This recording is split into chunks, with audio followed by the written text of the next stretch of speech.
Si Kuya Tonton po ay gumagawa ng commercial na hexagon with plain toppings po. So ilang tortilla na buhangin kuya? Ang ano mo dito? Dalawa. Ang molasses mo? Isang lata.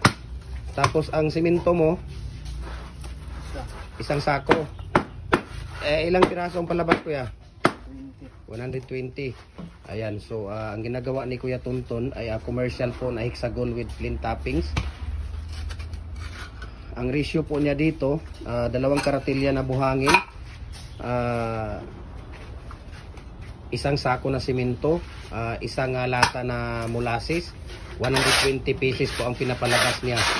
Ang ano ang ratio ng toppings mo kuya? Ilang sako na simento?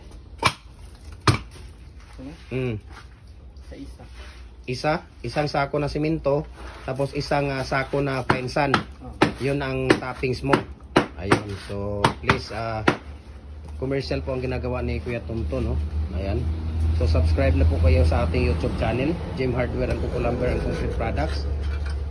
At saka sa ating personal Facebook account, Felix Tan Pagikan Jr. At saka sa ating Facebook page, Gem Hardware and Kuko Lumber and Concrete Products, Balolang Branch, Gem Hardware and Kuko Lumber and Concrete Products, Tuan Branch, Gem Hardware and Kuko Lumber and Concrete Products, Tambo Mga Sandig Branch. Ayan, so maraming salamat and God bless po. Kuya Tonton, thank you so much ha.